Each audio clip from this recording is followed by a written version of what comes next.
రాతి నేస్తాలైన శ్రీరుద్ర వారి మట్టి గణేశ విగ్రహాలు ఇప్పుడు అన్ని రత్నదీప్ స్టోర్స్ లో లభ్యం. త్వరపడండి.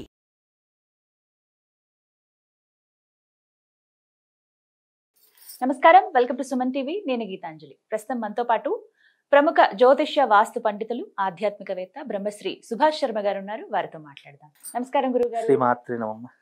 వినాయక చవితి రోజు వ్రత కథ చాలా ముఖ్యమైనది. ఆ కథ ద్వారానే అసలు వినాయకుడు ఎలా వచ్చారు, ఏంటి, కథ చదవడం వల్ల ఏం జరుగుతుంది, తర్వాత అక్షతలు వేసుకోవడం కానీ, ఆ రోజు చందమామని చూడొద్దని చెప్పడం కానీ, ఇవన్నీ అందరికీ తెలిసినవి, చిన్నప్పటి మేము అందరం వింటున్నదే. కానీ ఇంకా చాలా విషయాలు ఆ రోజున ఖచ్చితంగా తెలుసుకోవాల్సిన కథలు కొన్ని ఉన్నాయని అంటున్నారు. అవేంటో వివరిస్తారు. ప్రేక్షకులందరికీ శ్రీమాత్రే నమః, శ్రీ గురుభ్యో నమః. ఓం గజాననం భూతగణాది సేవితం కపిత్రజం జంబూఫలసార భక్షణం ఉమాసుతం శోక వినాశకారకం నమామి విఘ్నేశ్వర పాద పంకజం. విఘ్నేశ్వరుడనేటటువంటి వాడు ఉద్భవించడానికి కారణము మూషికాసురుడనేటటువంటి రాక్షసుడు, గజాసురుడనేటటువంటి రాక్షసుడు. ఈ ఇద్దరు రాక్షసుల ద్వారా మనకు ఉద్భవించినటువంటి వాడు, పుట్టినటువంటి వాడు ఎవరు అంటే విఘ్నేశ్వరుడు అని చెప్తాం శాస్త్రమునందు. గజాసురుడనేటటువంటి రాక్షసుడు శివుడి గురించి ఘోర తపస్సు చేశాడు. శివుడి గురించి ఘోర తపస్సు చేసి శివుడికి ఒక వరం కోరుకుంటాడు. ఏమని? స్వామి పరమేశ్వర, నువ్వు ఎప్పుడూ కూడా నా చెంతనే ఉండాలి, ఎప్పుడూ కూడా నా ఉదరంలో ఉండాలి అనేటటువంటి ఒక కోరిక కోరుకున్నాడు. అయితే అప్పుడు శివుడు అంటాడట, గజాసుర, నేను లేనటువంటి ఈ ప్రపంచం శూన్యమైపోతుంది కనుక నాలో ఉన్నటువంటి ఒక ఆత్మను, నాలో ఉన్నటువంటి ఆత్మ తేజస్సును నీ యొక్క ఉదరంలోకి పెడతాను. అది ఉంటే నిన్ను సృష్టిలో ఎవ్వరు ఏమీ చేయలేరు. అది ఉన్నంత కాలము ఈ సృష్టిని నువ్వు పరిపాలించగలుగుతావు అనేటటువంటి అంశాన్ని గజాసురుడికి చెప్పాడు. వెంటనే తన శివుడి యొక్క దివ్యమైనటువంటి తేజస్సుని గజాసురుడు అనేటటువంటి రాక్షసుడి యొక్క కడుపులోకి పంపించాడు. అది కడుపులో లింగాకారంగా ఎప్పుడూ కూడా కడుపులోనే ఉంటుంది. శివుడు లేనటువంటి లోకము, శివుడు లేనటువంటి ఈ ప్రపంచాన్ని చూడడానికి చాలా మంది నిరాశ నిస్పృహలు. అంటే శివుడు లేనటువంటి లోకాన్ని ఎవరు కూడా చూడలేరు. కనుక ఇక్కడ సకల దేవతలందరూ వెళ్ళి విష్ణుమూర్తి దగ్గరికి వెళ్ళి, స్వామి కైలాసంలో శివుడు లేనటువంటి కైలాసం చూడలేకపోతున్నాము, మా శివుడు మాకు కావాలి అని చెప్పి ముక్కోటి దేవతలు, అలాగే ఈ యొక్క రాక్షస గణాలు అందరూ కూడా వెళ్ళి విష్ణుమూర్తి దగ్గరికి మొరపెట్టుకొని వెళితే శివుడు ఎక్కడికి వెళ్ళినా కనిపించడం లేదు. కనిపించకపోయేసరికి శివుడు ఎక్కడున్నాడు అని చెప్పి చాలా మంది చాలా రకాలుగా పరితపించిపోయారు. శివుడు తన అంటే మన విష్ణుమూర్తి తన జ్ఞాన నేత్రంతో చూసి ఏం చేశాడంటే, శివుడు అనేటటువంటి వాడు గజాసురుడు అనేటువంటి రాక్షసుడు కడుపులో బంధించబడి ఉన్నాడు, అతని నుంచి శివుని బయటకు తీసుకురావడం చాలా కష్టము అని చెప్పేసి అన్నారు. అయితే ఆ సమయంలో విష్ణుమూర్తి, బ్రహ్మదేవుడు, సకల ఇంద్రాది దేవతలందరూ కూడా మారు వేషంలో వెళ్ళి గజాసురుడి దగ్గర అనేక రకములైనటువంటి నాట్య ప్రదర్శనలు చేశారు. ఎన్నో రకాలైనటువంటి ఈ యొక్క ప్రదర్శనలు చేసి గజాసురుడు చాలా విపరీతంగా సంతోషపడ్డాడు. మీకేం కావాలో కోరుకో అని చెప్పేసి అన్నాడు. ఇక రాక్షసులైనా దేవతలైనా వాళ్ళకు ఉన్నటువంటి గొప్ప ఔన్నత్యం ఏంటంటే, ఏదైనా ఒకసారి మాట ఇచ్చారు అని అంటే దాన్ని తప్పకుండా నెరవేర్చాల్సిందే. అది రాక్షసులైనా మనుషులైనా ఎవరైనా సరే. అంటే మాటకు అంత ప్రాధాన్యం. ఇప్పుడు ప్రామిస్ అంటుంటాం చూసారా, అది ఎంత విలువైనది అని అంటే గనక ఒక్కసారి దాన్ని తప్పితే దాని యొక్క పాపం కూడా అనేక రకాలుగా అనుభవిస్తాం మనం. వాదన చేసేసాడు కాబట్టి ఇక్కడ మీకు ఏం కావాలో అనుకుని కోరుకోమన్నాడు. అలా కోరుకోమనేసరికి, సరే మేము కోరుకునేటటువంటి కోరిక నువ్వు నెరవేర్చలేవు గజాసుర, మాకేమొద్దలే అని చెప్పేసి అనేసరికి అతని ఈగో పెరిగిపోయింది, అహంకారం. ఏంటి, నేను ఇవ్వలేనటువంటి కోరిక మీ దగ్గర ఉందా? మీరు ఏదైనా కోరుకోండి, నేను తప్పకుండా ఆ కోరిక నెరవేరుస్తానంటే అప్పుడు విష్ణుమూర్తి ఏం చేశాడు అని అంటే గనక, అయితే నీ కడుపులో దాచిపెట్టినటువంటి ఆ శివుణ్ణి మాకిచ్చేసేయమని అడుగుతారు. అలా అడిగేసరికి, ఆ మాట వినేసరికి ఆ యొక్క గజాసురుడు అనేటటువంటి రాక్షసుడు దిగ్భ్రాంతి చెందుతాడు. ఏంటి, నా కడుపులో ఉన్నటువంటి శివుడికి వీళ్ళకి ఎలా తెలుసు? ఇది సృష్టికే తెలియనటువంటి రహస్యం కదా అని అంటే అప్పుడు వాళ్ళందరూ వాళ్ళ యొక్క వేషాలన్నీ విప్పేసి నిజరూప దర్శనం ఇస్తారు. అప్పుడు అక్కడ అందరూ బ్రహ్మదేవుడు, విష్ణుమూర్తి, ఇంద్రాది దేవతలు, అమ్మవారు, లక్ష్మి అందరు కనిపించేసరికి శివుడు ఏం చేస్తారంటే, శివుడికి అప్పుడు గజాసురుడు ససేంద్ర ఒప్పుకోలేదు, కానీ శివస్తోత్రం చేశారు. శివుణ్ణి బయటకు రప్పించాలని అనేక ప్రయత్నాలు చేశారు. ఇక ఇచ్చినటువంటి మాట ఆతను దాటినా శివుడు దాటలేడు కదా, కడుపును చీల్చుకొని శివుడు బయటకు ప్రత్యక్షమయ్యాడు. అలా అయ్యేసరికి అక్కడ ఏం జరిగింది, శివుడు ప్రత్యక్షమయ్యి మళ్ళీ వాళ్ళందరూ కూడా ఆ కైలాసానికి చేరుకున్నారు.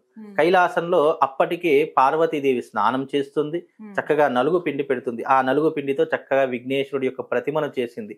ఆ విఘ్నేశ్వరుడు నలుగు పిండితో చేసినటువంటి ఆకారం చాలా ముద్దుగా కనిపించింది. నిజానికి విఘ్నేశ్వరుడు ఎంత అందగాడంటే ప్రపంచంలో ముక్కోటి దేవతలు అతనికి మించినటువంటి సుందరాంగుడు లేడు. అతని విఘ్నేశ్వరుడు యొక్క మొదటి పేరు సుందరాంగుడు అని పేరు. గణపతికి మొదటి పేరేంటి? తల్లి పెట్టిన సుందరాంగుడు. కాబట్టి మొదట ఈ విఘ్నేశ్వరుడు తల ఎప్పుడైతే వచ్చిందో అప్పుడు అతనికి వినాయకుడు అనే పేరు వచ్చింది. కానీ మొదటి పేరు సుందరాంగుడు విఘ్నేశ్వరుడు యొక్క పేరు. ఆ నలుగు పిండితో స్నానం చేయగానే దానికి ప్రాణ ప్రతిష్ఠ చేసింది. చక్కగా ప్రాణ ప్రతిష్ఠ చేసి ఆ సుందరాంగుడికి విఘ్నేశ్వరుడికి ఏం చేసిందంటే ఒక గదాయుధాన్ని ఇచ్చింది. ఆ గదాయుధంతో నాయన నేను లోపల స్నానం ఆచరిస్తాను, ఎవరికి లోపలికి రాకుండా నువ్వు నా గృహం దగ్గర కాపలా ఉండమని చెప్పేసరికి ఆ విఘ్నేశ్వరుడు ఏం చేస్తాడు? చక్కగా గృహం దగ్గర కాపలా ఉంటాడు. అదే సమయంలో కడుపుని చీల్చుకొని వచ్చినటువంటి ఆ శివుడు కైలాసానికి వెళ్ళి ఆ పార్వతీదేవి దగ్గరికి వెళ్ళడానికి చూస్తూ ఉంటాడు. వెళ్ళేసరికి తన తండ్రి ఎవరో తనకు తెలియదు కదా, తల్లి మాత్రమే తెలుసు అప్పటి వరకు, తండ్రి ఎవరో తెలియదు. అసలు ఆ శివుడు ఎవరంటే కూడా అతనికి తెలియదు. అప్పుడే పుట్టాడు, అప్పుడే కాపలా కాస్తున్నాడు, అప్పుడే వచ్చినటువంటి ఆ శివుడితో నువ్వెవరు నాయన మా ఇంటికి రావడానికి? మా తల్లి స్నానం ఆచరిస్తుంది, అక్కడ కూర్చో కొద్దిసేపు అన్నాడు ఆ సుందరాంగుడు. అనేసరికి ఏంటి నేను ఎవరో తెలుసా? నువ్వు ఎవరైతే నాకేంటయ్యా, వెళ్ళి అక్కడ కూర్చో, మా తల్లి గారు ఎప్పుడు బయటకు వస్తే అప్పుడే నిన్ను లోపలికి పంపిస్తాను, అప్పటి వరకు అక్కడే. శివుడికి ఆగ్రహం. ఇక్కడ ఆగ్రహం వచ్చినటువంటి శివుడు కోపంతో కాసేపు ఆ బాలుని చూస్తే ఎవరికైనా ఏం కోపం రాదు, కానీ అప్పటికీ వాగ్వివాదం నడుస్తుంది ఇద్దరి మధ్యన. నడిచేసరికి నేను ఎవరో నీకు తెలుసా అంటే అప్పుడు ఆ నువ్వు ఎవరైతే నాకేంటి, నా తల్లిగారు నాకు ఒక మాట చెప్పారు, ఆ మాటను ఎవ్వరు వచ్చినా కూడా నేను జవదాటను అని చెప్పేసరికి ఇద్దరికి వాగ్వివాదం నడిచింది. నాయన దారి వదులన్నా ముందరికి ఇలా వెళ్తున్నాడు, శివుని ఇలా పక్కకు తోసేస్తున్నాడు సుందరాంగుడు. అలా తోసేసరికి ఇక శివుడికి కోపం ఆగలేదు. తన త్రిశూలంతో ఆ సుందరాంగుడి యొక్క తలను ఖండించాడు. అదే సమయంలో పార్వతీదేవి బయటకు వచ్చింది. తన యొక్క పుత్రుడి యొక్క శిరస్సుని ఖండించడంతో చూసి ఆ పరాశక్తి అంటే పార్వతీదేవి ఆది పరాశక్తి యొక్క ఉగ్ర రూపాన్ని దాల్చింది. ఆ ఉగ్ర రూపం దాల్చేసరికి ప్రపంచమంతా అల్లకల్లోలమైంది. సముద్రాలన్నీ ఇంకిపోయాయి, పాడి పంటలన్నీ నాశనమైపోయాయి, పశుపక్షాదులన్నీ కూడా విలవిలా తలపిస్తున్నాయి. ప్రపంచంలో గాలి, నీరు, నిప్పు, భూమి ఏమీ లేకుండా కూడా మొత్తం శూన్యంగా మారిపోయింది. ఆ సమయంలో వచ్చినటువంటి ఆ యొక్క వికృతమైనటువంటి భూకంపాల ద్వారా పుట్టుకొచ్చినటువంటి ఆ ప్రళయ శక్తిని తట్టుకోవడం దేవతలకు సైతం వశం కాలేదు. ఇక ఆ సమయంలో ఆ అమ్మవారిని శాంతింపజేయడానికి పరమశివుడు ఏం చేశాడంటే, పార్వతీదేవి నువ్వు కాస్త విరమించుకొని యొక్క రూపాన్ని నువ్వు శాంతింపజేసుకో, తప్పకుండా నీ బాలుడు తిరిగి బ్రతుకుతాడు అనేటటువంటి విషయాన్ని చెప్పినాడు. ఆ విషయం చెప్పగానే పార్వతీదేవి మళ్ళీ సంతోషాలు మళ్ళీ శాంత స్వరూపాన్ని ధరించి నా కొడుకుని ఏం చేస్తారో నాకు తెలియదు, నన్ను బ్రతికించారు. అయితే ఇక్కడ దేవతలందరూ అనుకుంటున్నారట, ఒక్కసారి మరణించినటువంటి వ్యక్తికి ప్రాణం పోయడము అంత చిన్న విషయం కాదు అని చెప్పేసి వాళ్ళు మాట్లాడుకుంటున్నారు. అయితే అప్పుడు గజాసురుడు అనేటటువంటి రాక్షసుడు శివుడికి ఒక వరం అడుగుతాడు ఎప్పుడు కడుపులోంచి బయటకు వచ్చిన తర్వాత. ఏమని? స్వామి, నీ భాగ్యము నాకు కొన్ని రోజులు కూడా దక్కలేదు కదా, నాకు ఈ చివరి కాల సమయంలో నాకు నీ నుంచి ఒక వరం కావాలి. అప్పటికే ఆ శివుడు బయటకు వచ్చినాడు, అప్పటికే జాలి చూపిస్తున్నాడు. ప్రపంచంలో ఎప్పుడైనా చూడండి, మనకు రాక్షసులకు సైతము మానవుడు ఎంత చెడ్డవాడు కానివ్వండి, శివ అన్న వెంటనే కరుణించేటటువంటి వాడు భక్తవశంకరుడు ఒక్కడే. దేవతల పక్షపాతి విష్ణుమూర్తి అయితే ఇక్కడ దేవతలు, రాక్షసులు, మంచివాడు, చెడ్డవాడు అనే తారతమ్యాలు లేనటువంటి వాడు. అందుకే అతనికి భోళాశంకరుడు అనే పేరు వచ్చింది. దీని కారణం చేతనే భక్తవశంకరుడు, భోళాశంకరుడు అనే పేరు వచ్చింది. ఏం చక్కగా స్వామి వారిని ఏం కోరుకున్నాడు అనంటే, స్వామి నాకు నేను చనిపోయిన తర్వాత కూడా నాకు నీ దర్శనం ఎప్పటికీ కావాలి అనే విషయాన్ని కోరుకున్నాడు. ఆ సమయంలో గజాసురుడు ఒక నది వద్ద దక్షిణముఖంగా తలచేసి పడుకున్నాడు. ఇక్కడ దక్షిణముఖంగా తలచేసి పడుకున్నాడు. అక్కడికి ఆ కథ ఆపేసేసి ఇప్పుడు ఇక్కడికి వస్తే, అయితే ఇక్కడ తల ఖండించాడు. ఆ తల ఇక పనికిరాదు. ఆ తల కింద పడగానే అది భస్మం అయిపోయింది. ఇక కేవలం మొండెం మాత్రమే మిగిలింది. ఈ ఆకారం మిగిలేసరికి ఒక బల్ల మీద పడుకోబెట్టారు. చక్క పడుకోబెట్టి మరి ఏ రకంగా ఇతను బ్రతికిస్తారు అంటే శివుడు ఆలోచించాడు. గజాసురుడికి ఇచ్చినటువంటి వరం ఉంది కదా, తన దేవతా గణాలను పంపించాడు. నందిని, భృంగిని, ఈ సమస్తమైనటువంటి దేవతలను పంపించారు. ఏమని చెప్పారు? ఎవరైతే దక్షిణముఖంగా తల చేసి పడుకున్నారో, ఏ జీవి పడుకున్నదో ఆ జీవి యొక్క తలను తీసుకొని రండి అని చెప్పేసి పంపించారు. అప్పుడు దక్షిణముఖంగా పడుకున్నటువంటి జీవి ఏది? గజాసురుడు అనేటటువంటి రాక్షసుడు. అందుకే మనం నిద్రలో దక్షిణముఖం తల చేయకూడదు, అలా చేస్తే ఆయుక్షీణం అని ఎందుకు చెప్తారంటే ఇందుకే. ఎప్పుడైనా దక్షిణముఖంగా తల చేసి పడుకుంటే గనక మనకు ఏమవుతుంది, ఆ యొక్క ఆయుష్ అనేది తగ్గిపోయేటటువంటి అవకాశం ఉండదు. ఉత్తరముఖంగా తల చేసి పడుకో, ఎందుకంటే లేకుండా దక్షిణ ముఖం చూస్తాం కనుక ఉత్తరముఖంగా చూసినటువంటి ఆ యొక్క గజాసురుడి యొక్క తలను తీసుకొని వెళ్ళి ఆ యొక్క శివుడి దగ్గరికి తీసుకొచ్చారు. శివుడి దగ్గరికి తీసుకుని వచ్చేసరికి అప్పుడు పార్వతీదేవి అంటుంది, ఏంటి నా ఇంత అందంగా ఉన్నటువంటి నా కొడుకుకి ఏనుగు తల, ఇదెక్కడి న్యాయం అని చెప్పేసి అంటే, మూషికాసురుడు మనం మొదట్లో చెప్పుకున్నాం, మూషికాసురుడు అనేటటువంటి రాక్షసుడికి ఒక వరం ఉంది. సృష్టిలో తల్లి గర్భం నుంచి కాకుండా ఈ యొక్క సృష్టి కార్యంతో పుట్టినటువంటి వాడు కాకుండా అయోనిజుడు, అలాగే పుట్టుకతోనే అయోనిజుడిగా పుట్టినటువంటి వాడు, మనిషి ఇటు జంతువుల యొక్క ప్రమేయంతో ఉన్నటువంటి వాడు మాత్రమే సంహరించాలి అని చెప్పి వరం కోరుకుంటే, పుట్టినటువంటి వాడి సమయంలోనే అయోజనుడు అంటే తల్లి గర్భం నుంచి పుట్టినటువంటి వాడు కాదు. అలాగే సృష్టిలో జీవముతో అంటే జీవిగా తల ఉన్నటువంటి వాడు, అలా మానవ శరీరంతో ఉన్నటువంటి వాడు ముండం కాబట్టి ఇక్కడ ఏం జరిగింది, ఆ యొక్క ఆకారంతో ఉన్నటువంటి వాడు మాత్రం మూషికాసురుని సంహరించాలి.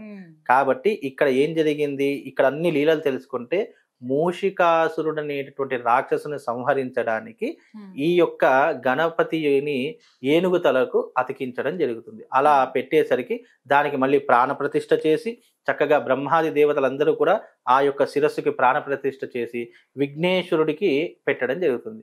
అలా పెట్టడంతో విఘ్నేశ్వరుడి యొక్క వినాయక ఉత్పత్తి జరుగుతుంది. అలా జరిగేసరికి వినాయక ఉత్పత్తి జరుగుతుంది. ఇక అక్కడి నుండి వినాయకుడు చిన్ననాటి నుండి పెద్దగవుతాడు, ఉపనయన సంస్కారాలు జరుగుతాయి, వేద విద్యలు నేర్చుకుంటాడు, అనేక రకమైన శస్త్రాస్త్ర విద్యలు నేర్చుకుంటాడు. ఆ దేవతలందరూ కూడా విఘ్నేశ్వరుడికి ఆధిపత్యాన్ని ఇస్తారు. సకల దేవతలకు అధిపతివి నువ్వే, గణాధిపత్యాన్ని అందజేస్తూ ఉంటారు. ఆ రకంగా విఘ్నేశ్వరుడికి ఉత్పత్తి అక్కడ నుంచి జరిగింది. ఇక విఘ్నేశ్వరుడు పుట్టిన తర్వాత ఇక ఆయన చిన్ననాటి లీలలు, ఆ తర్వాత ఆయన ఆచరించినటువంటి బ్రహ్మచర్య దీక్ష, ఆ బ్రహ్మచర్య దీక్షలో ఎంతమంది అతను బ్రహ్మచర్య దీక్ష ఇబ్బంది పెట్టాలని చెప్పి అనేక రకమైనగా ఎంతో మంది అతను ఇబ్బంది పెట్టాలని చెప్పి చాలా మంది ప్రయత్నం చేశారు. కానీ ఆయన శక్తి ముందు వాళ్ళందరూ కూడా ఇబ్బందులు పడినటువంటి వారే. అందరూ కూడా ఎన్నో రకాలైనటువంటి ఇబ్బందులు పెట్టినా విఘ్నేశ్వరుడి యొక్క తత్వం ఏంటో తెలుసా? విఘ్నేశ్వరుడిని భక్తితో నమ్మకంతో ఆరాధించినటువంటి వాళ్ళకి ఎన్ని విఘ్నాలు ఉన్నా కూడా వాటన్నిటిని కూడా దూరం చేసేటటువంటి తత్వం కలిగినటువంటి వాడు విఘ్నేశ్వరుడు.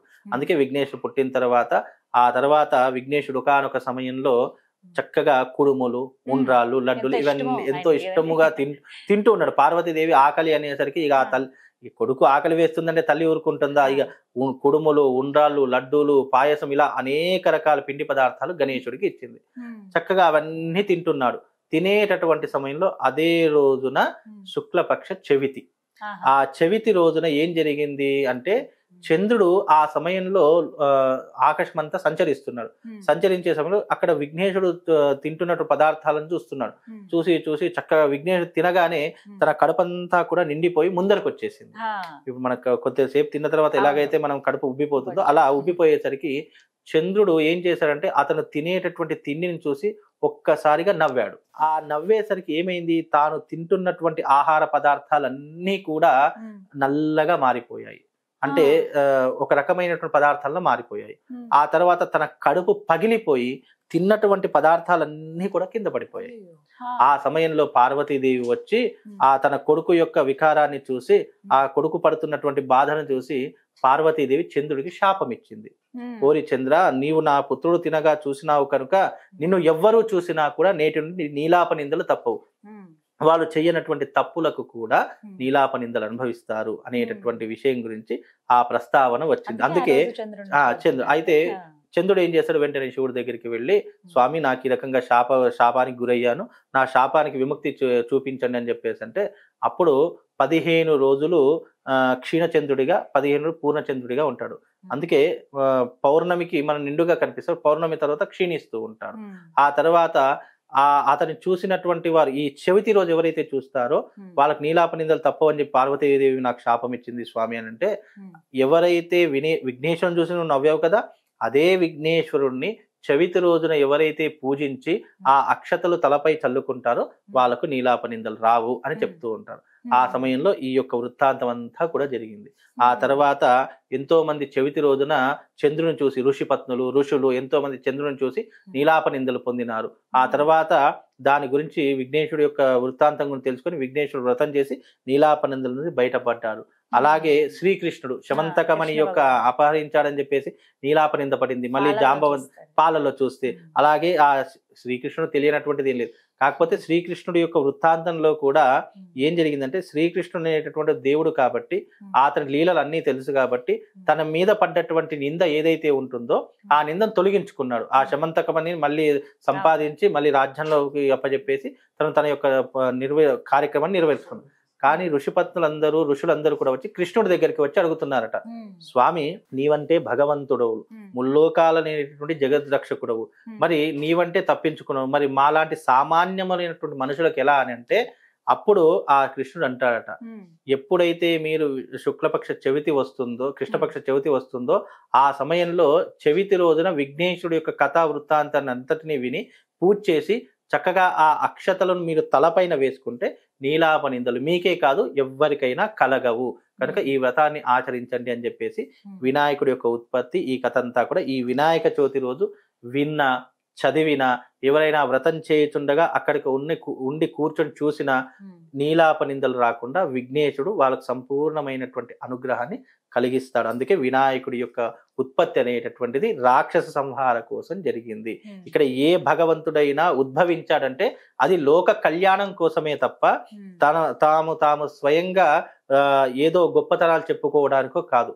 మీరు ఏ చరిత్ర తీసుకున్నా ఏ పురాణం తీసుకున్నా అది చిట్ట చివరి పేజీలో ఏముంటుందంటే అది లోక కళ్యాణం కోసమే. ఈ మిగతావన్నీ కూడా జరిగినటువంటి సంఘటనలు కానీ ఆ దేవుడి వృత్తాంతంలో జరిగినటువంటి మంచి చెడులు కానీ అది మానవాళికి భవిష్యత్తు తరాలకు ఈ రకంగా చేస్తే ఏమవుతుంది అని ఒక తెలుసుకోవడానికి ఇచ్చినటువంటి అర్థమే తప్ప కొంతమంది వితండవాదం ఏం చేస్తారు అని అంటే, భగవంతుడే సురాపానం తీసుకున్నాడు మనం తీసుకోవడం ఏం తప్పు, శ్రీమద్ భాగవతంలో భగవంతుడే జూదమాడాడు మనం ఆడితే ఏం తప్పు. కానీ ఇక్కడ సురాపానం తీసుకోవడం వల్ల ఎంతమంది నష్టపోయారో దానికి అన్ని చరిత్రలు ఉన్నాయి. నువ్వు జూదమాడడం వల్ల ధర్మరాజంతటి వాడే ఓడిపోయి రాజ్యాన్ని కోల్పోయాడు, ఆఫ్టర్ ఆల్ మనం ఎంత. ఇలా దాంట్లో ఉన్నటువంటి మంచిని మర్చిపోయి చెడునే తీసుకుంటున్నారు. వాడే ఆడాడు నేను ఆడితే తప్పే, ఇలా చెడుని ఎక్కువగా తీసుకుంటున్నారు తప్ప మంచిని ఎవరు తీసుకోరు. భగవంతుడి యొక్క లీలలో చిట్ట చివరికి వచ్చేసరికి అది నీ కోసమే చేశాడని ఎప్పుడైతే నువ్వు అర్థం చేసుకుంటావో అప్పుడు నీ జన్మ తరిస్తుంది. ఈ వినాయక ఉత్పత్తి కూడా అంతే. ఇదంతా కూడా రాక్షసుల నుండి చెడు నుంచి మనల్ని రక్షించడానికి భగవంతుడు ఏర్పరిచినటువంటి పురాణమే. ఇదంతా మనం అర్థం చేసుకుంటే గణపతి యొక్క అనుగ్రహం తప్పకుండా మనకు లాభం చేకూరుతుంది. మన కుటుంబానికి అంతటికీ కూడా శుభము లాభము రెండు కూడా చేకూరుతాయమ్మా. చక్కగా వివరించారు గురుగారు. నమస్కారం అండి.